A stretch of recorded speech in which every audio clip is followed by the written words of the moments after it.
programa de hoy, sacerdotes pueden bendecir a parejas del mismo sexo sin aprobar su estilo de vida, declara el Vaticano. Obispos alemanes acogen con satisfacción bendecir a parejas del mismo sexo. En Estados Unidos destacan que no cambia la enseñanza de la Iglesia sobre el matrimonio. Otros sacerdotes dicen que no cuenten con ellos. Israel niega ser culpable de las muertes en la parroquia de Gaza, mientras analista insta a presionar a países con lazos terroristas para que no intervengan en la guerra. Sacerdotes hace poco desterrados por la dictadura de Nicaragua celebran misa en Roma. Obispos en España reciben el informe sobre abusos sexuales y de conciencia encargado a un estudio de abogados. Hola Natalie, un gusto estar contigo. Un gusto también estar contigo, Eddie, con nuestros televidentes informando desde nuestros estudios en Lima, Perú. Gracias por acompañarnos en EWTN Noticias. Soy Eddie Rodríguez Morel. Yo soy Natalie Paredes. El Vaticano acaba de publicar pautas sobre la bendición a parejas atraídas por el mismo sexo. El documento indica que los sacerdotes pueden bendecirlas como expresión de cercanía pastoral sin que esto sea una aprobación de su estilo de vida. Le contamos qué dice la declaración revisada y firmada por el Papa Francisco. Bajo el título Confianza suplicante o Fiducia supplicans, el Dicasterio para la Doctrina de la Fe recalca que para evitar cualquier forma de confusión o de escándalo, se debe evitar cualquier ritual u otros elementos que puedan imitar un matrimonio. Señala que estas bendiciones solo pueden darse con un propósito pastoral.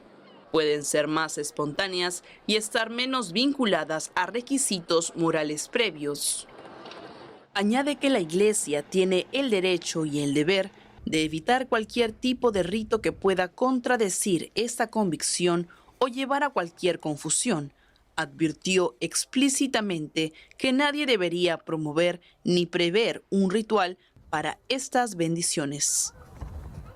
En su nueva declaración, el Dicasterio para la Doctrina de la Fe afirma que sus pautas impedirían intentos posteriores de formalizar tales bendiciones. Lo que se ha dicho en la presente declaración sobre las bendiciones de parejas del mismo sexo es suficiente para orientar el discernimiento prudente y paterno de los ministros ordenados a este respecto.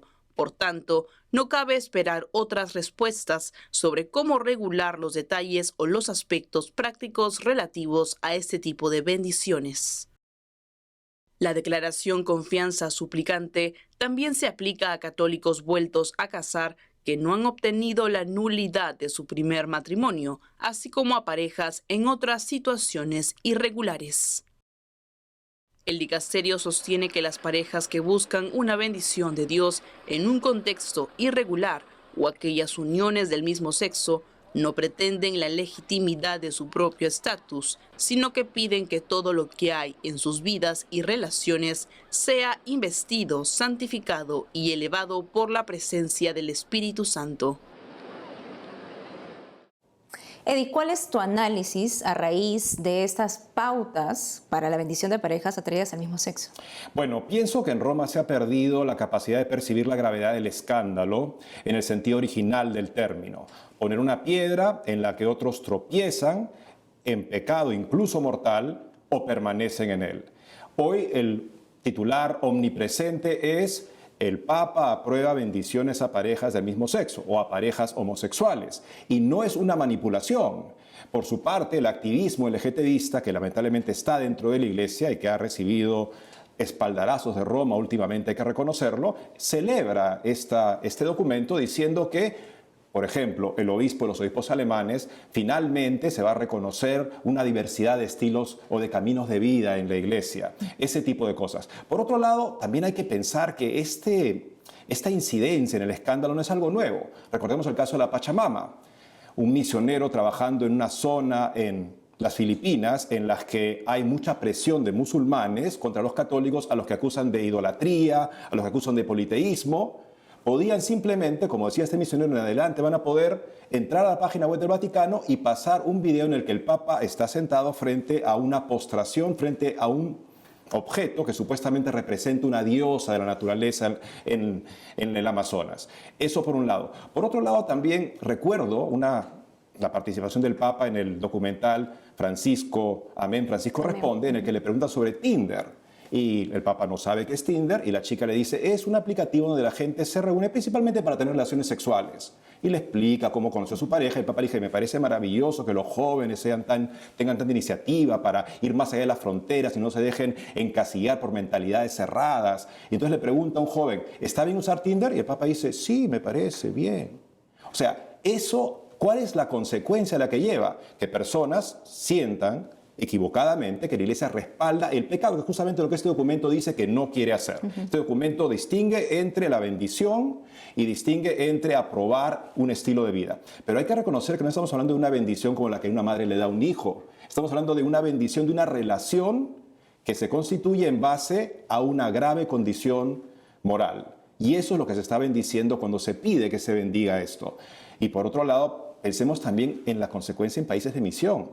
Tengo amigos en el África que están en este momento, sacerdotes, que dicen, no sabemos los sacerdotes qué pensar. Y si estamos nosotros así, ¿cómo estará nuestra gente? Recientemente en Camerún, la Conferencia Episcopal publicó un documento en el que dejó muy claro, en fin, la abominación de la conducta homosexual, cómo va contra natura, citando la Escritura, citando a San Pablo en Romanos. Y algo tan claro como eso parece que ya es una imposibilidad mencionarlo en un documento de la Santa Sede que justamente quiere, supuestamente sin crear confusión, abrir esta práctica que en efecto causa tanto escándalo en el sentido que he explicado. Precisamente, Eddie, ¿cuál crees que debería ser la postura que deban tomar los sacerdotes a raíz de estas pautas? Deben en conciencia pensar justamente en las consecuencias de lo que acabo de mencionar. Esto es algo que va a inducir a las personas al mal de pensar que, en fin, si la Iglesia me bendice, porque la Iglesia bendice cosas que son en principio buenas. Entonces, esta relación, porque no se bendice por separado a las personas, se bendice la relación, debe ser en principio buena. Eso es escandaloso y en base a eso deben, por supuesto, considerar la responsabilidad que tienen ante Dios por una acción que finalmente depende de ellos en conciencia. A tomar conciencia, entonces, y gracias por la explicación. Ahora vemos una serie de reacciones en el clero sobre la bendición a parejas atraídas por el mismo sexo, autorizada por el Papa. Alemania. Los obispos se mostraron satisfechos con la autorización del Vaticano para bendecir a parejas con atracción al mismo sexo. Es bueno que ahora se desentierre este tesoro para la diversidad de estilos de vida.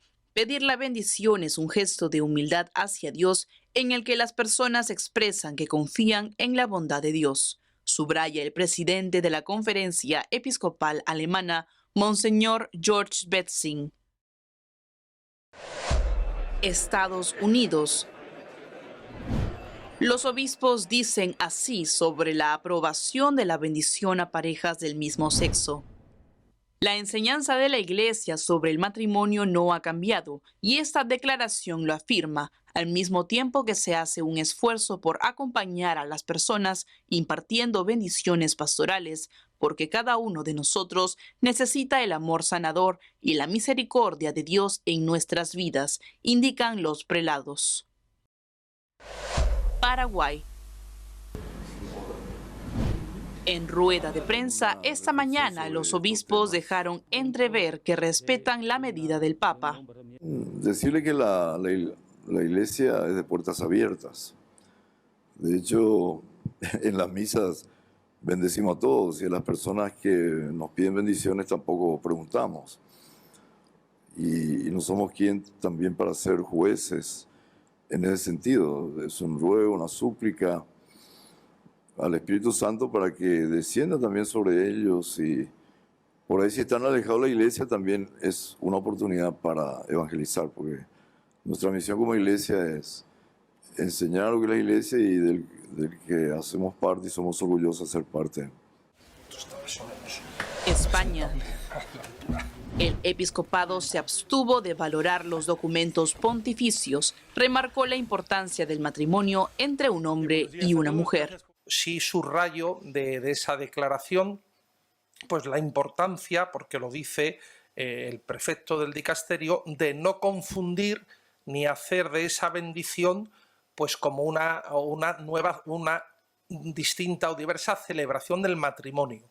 Esto se dice claramente, que no hay que confundirlo con una celebración del matrimonio canónico ni hacer esa distinción. Desde su parroquia en España, el padre Antonio María Domenech dice así: día triste para la Iglesia, día triste para el católico, conmigo que no cuenten. Con más de 69.000 seguidores en X, el padre Juan Manuel Góngora expresa: conmigo no cuenten para bendecir parejas de personas en estado de pecado mortal. Jamás impartiré pública o privadamente ninguna bendición que de forma ambigua, al carecer explícitamente de ritual, pueda dar a entender que se justifiquen situaciones vitales en pecado mortal entre adúlteros o sodomitas practicantes, tal y como explicita el documento. Por su parte, el jesuita James Martin, sacerdote defensor del lobby LGBT+, sostuvo sobre el documento vaticano que se reconoce el profundo deseo de muchas parejas católicas del mismo sexo de la presencia de Dios en sus relaciones amorosas. La declaración abre la puerta a las bendiciones no litúrgicas para las parejas del mismo sexo, algo que antes estaba prohibido para obispos, sacerdotes y diáconos. Junto con muchos sacerdotes, ahora estaré encantado de bendecir a mis amigos en uniones del mismo sexo.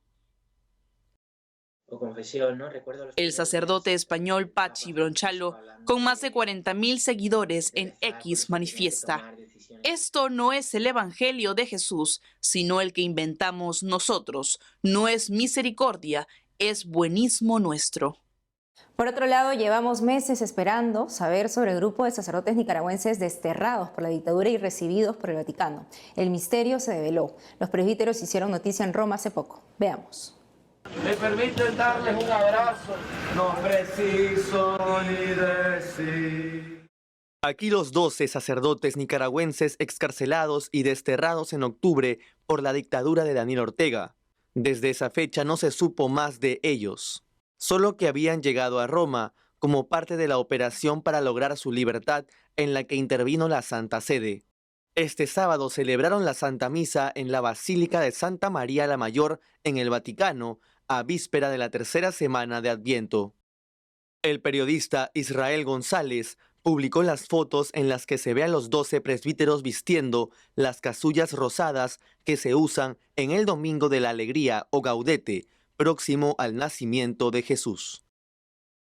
Desde inicio del Adviento, los curas nicaragüenses desterrados habrían empezado a concelebrar en forma pública, como vemos en las fotos publicadas por la autora del informe Nicaragua, una iglesia perseguida, Marta Patricia Molina.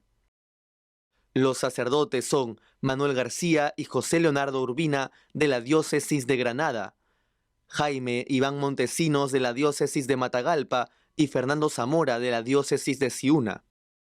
También estuvieron los presbíteros Osmán Amador, Julio Norori, Iván Centeno, Yesner Pineda, Álvaro Toledo y Eugenio Rodríguez, todos de la diócesis de Estelí.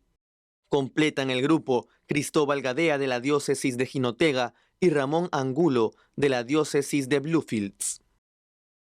Desde otro ángulo, esta vez en procesión de entrada, se observa a los presbíteros libres en Roma como un mensaje de esperanza para el pueblo nicaragüense, según el expreso político Félix Maradiaga, desterrado a inicios de año.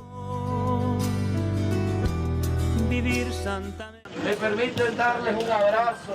No preciso ni decir. En España, la Iglesia sigue empeñada en llegar a la verdad sobre las acusaciones en su contra por abuso sexual o de conciencia. Sobre esto y más informa nuestro corresponsal Nicolás de Cárdenas.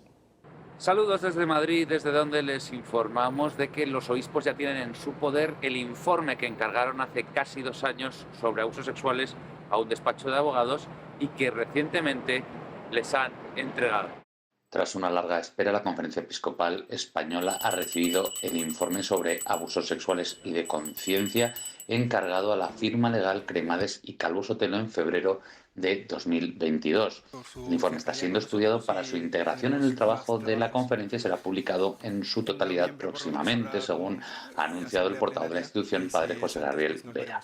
El trabajo sobre abusos viene precedido de una larga polémica que ha llevado al reproche público de los obispos al despacho de abogados al entender que no se estaban respetando los plazos. En principio debía ser entregado en marzo de 2023, aunque luego se amplió al mes de junio. En septiembre, el bufete informó a los obispos de que el texto definitivo estaba casi listo. Sin embargo, a finales de ese mes, El portavoz episcopal, Monseñor Francisco César García Magán, dejó patente su desencanto. A los obispos no nos gusta el retraso, aseguró. El 11 de octubre, el portal oficial de información de la Conferencia Episcopal, Iglesia, publicó que los obispos dieron un ultimátum de 10 días al despacho, que se negó a atenderlo, lo que confirmó la tensa relación entre ambas entidades. A lo largo de este tiempo, la Conferencia Episcopal presentó en junio otro informe titulado Para dar luz, en el que reflejaba 927 denuncias recogidas por las diócesis, pero advertía que lo hacía sin presuponer ni probar inocencia o culpabilidad. Por su parte, el defensor del pueblo, Ángel Gabilondo, dio a conocer a finales de octubre su propio trabajo en este campo, en el que se da cuenta de testimonios de 487 presuntas víctimas. Un falso caso de abusos incluido en ese informe puso en cuestión la fiabilidad de los datos. Y en otro orden de cosas, el obispo de Barbastro Monzón, Monseñor Ángel Puello, ha confirmado que el santuario de Torreciudad, fundado por San José María Escrivá, será finalmente un santuario de titularidad diocesana. El viernes 8 de diciembre, en la solemnidad de la Inmaculada Concepción, patrona de España, el obispo de Barbastro Monzón, Monseñor Ángel Pérez Puello, anunció en el santuario de Torreciudad que este se convertirá en un santuario diocesano, es decir, que estará bajo la autoridad del obispo local. Según refiere el seminario del Obispado de Madrid, Alfa y Omega, el prelado explicó que el lugar mariano se convertirá en un santuario diocesano cuando así sea procedente. Parece llegar a su fin así las tensiones entre el obispo de Barbastro Monzón y el Opus Dei, iniciadas en julio de este año, cuando Monseñor Puello decidió nombrar por primera vez un rector que no era miembro de la prelatura, a la que se debe la construcción del templo, inaugurado en 1975 por impulso de San José María Escrivá. Por último, les informamos de que un juzgado ha autorizado a una asociación a denunciar prácticas sectarias en el seno de los Testigos de Jehová. La Asociación Española de Víctimas de los Testigos de Jehová va a emprender en consecuencia una batería de medidas a nivel gubernamental, legislativo y judicial. Entre ellas destaca el impulso de una nueva ley que prevenga y castigue los comportamientos que incluyan persuasión coercitiva. Desde España, Nicolás de Cárdenas, EWTN Noticias. Hacemos pausa y al volver, el ejército de Israel niega ser culpable de muertes en la parroquia de Gaza, mientras analista insta a presionar a países con lazos terroristas para que no intervengan en la guerra. Luego con más noticias con Enfoque Católico.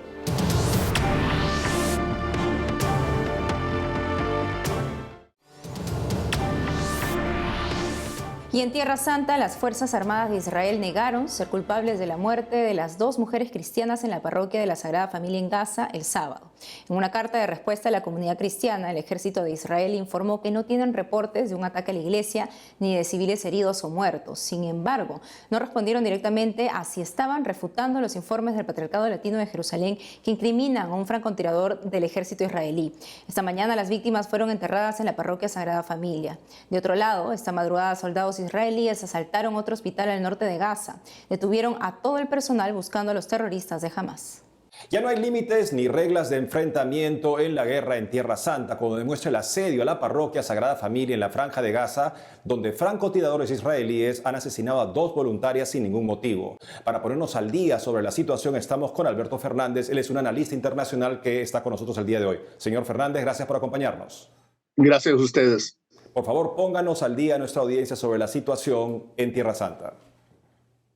Bueno, la guerra sigue con mucha fuerza, con mucho poder. Tenemos 2 cosas ocurriendo a la misma vez. Tenemos una campaña militar, respuesta de Israel contra la agresión de Hamás del 7 de octubre, pero al mismo tiempo un desastre humano, una pena, un temor, un terror que está ocurriendo con la población civil. Entonces tenemos 2 cosas, una campaña militar que va bien militarmente, pero también con un precio, un costo humano muy alto en inocentes, en vidas perdidas, en destrucción. ¿Qué se puede esperar en los siguientes días y semanas, incluso para nosotros los cristianos en torno a Navidad, con respecto a esta ofensiva en lo que sigue para la población en esta zona del mundo? Pues es una muy buena pregunta, porque la campaña va más o menos, pese a las muertes de inocentes, pese a las grandes tragedias que hemos visto, la campaña militar más o menos va bien. O sea, viéndolo de la óptica militar solamente. Pero hay grandes preguntas, ¿verdad? Primera, ¿qué va a ocurrir después de que termine el conflicto, este conflicto en Gaza? Y segundo, ¿qué son el efecto que va a tener este conflicto regionalmente? Hemos visto, por ejemplo, 10,000 cohetes desde Gaza hacia Israel desde el 7 de octubre, pero también cohetes lanzados desde el Líbano hacia Israel y increíblemente, algo que es difícil de entender, cohetes balísticos lanzados desde el Yemen, más de 2,000 kilómetros de distancia de Israel. Entonces el gran temor o la gran preocupación, el peligro es que la guerra se extienda a otros países, se extienda a otras regiones, otros grupos. El Líbano es lo más obvio, pero también otras partes de la región. Y no es parte de solamente Israel, o sea, es ambas partes, ¿verdad? Están atacando y defendiendo, lanzando cohetes, lanzando aviones. Y entonces ese es el gran peligro, que esta guerra que ha sido tan destructiva en Gaza se extienda a otras partes. Sería verdaderamente una emergencia humanitaria, como usted dice, que rebasaría las fronteras del conflicto actual y llevaría a una escalada con consecuencias que son difíciles de calcular. ¿Qué puede hacer la comunidad internacional, además de, en fin, esta resolución que ha habido para pedir el cese de las hostilidades de las Naciones Unidas, la mayoría de los países? Bueno, finalmente es un gesto simplemente, sin ningún tipo de efectividad sobre el territorio, sobre el terreno de guerra. ¿Qué puede hacer la comunidad internacional? ¿Qué más puede hacer para ayudar a que este conflicto pueda tener una resolución que no pase por más violencia y por lo tanto sembrando más odio y más venganza? Bueno, claro, hay unas grandes necesidades humanitarias.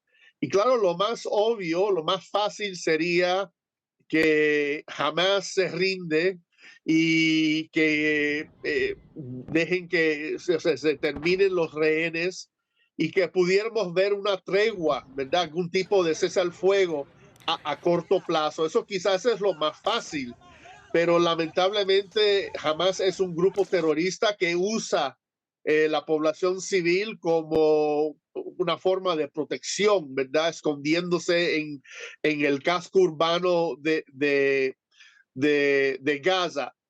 Una cosa que la comunidad internacional tiene que hacer es evitar que el conflicto se extienda. Y esto quiere decir presionando no solamente a Israel, Israel merece presión, pero también Irán, otros países que tienen lazos con grupos terroristas, que tienen lazos con Irán, que ese tipo de continuación de provocaciones, de lanzando cohetes 2,000 kilómetros de distancia a Israel, que ese tipo de cosas solamente va a poner la región en peligro. Señor Fernández, muchas gracias por habernos puesto al día sobre esta terrible situación. Gracias a ustedes. Hoy se celebra el Beato Papa Urbano V, impulsor del espíritu misionero. Fue el pontífice número 200 de la Iglesia Católica. Conozcamos más de él con el padre Antonio María Domenech, sacerdote de la diócesis de Cuenca, en España.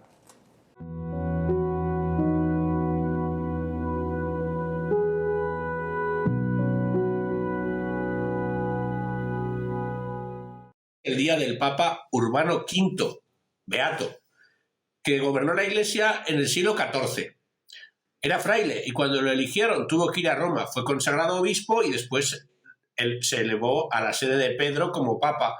pero tuvo que marcharse a Aviñón porque estaban allí los papas durante 50 años gobernando la Iglesia desde Francia. Había nacido cerca de donde se apareció la Virgen, en Lourdes, y después fue el que volvió a Roma, pero a causa de una guerra entre Francia e Inglaterra tuvo que volverse a marchar, de forma que murió en el destierro. Durante el papado, desde Francia, con la ayuda de los dominicos y de los franciscanos, impulsó la actividad misionera de la Iglesia y predicó donde está ahora la guerra, en Ucrania, llevando allí misioneros y frailes que extendieron la fe. Por eso hoy es un día especial para rezar por el Papa, para pedir al Señor que el impulso misionero nunca disminuya, y también para saber que sobre los designios de la Iglesia gobierna Dios y su infinita providencia, y que nunca, pase lo que pase, tenemos que desconfiar de que el Señor nos protege y está con nosotros, porque fue un periodo súper difícil y Él, desde el papado, fue al cielo. Por eso es ahora el Beato Urbano V.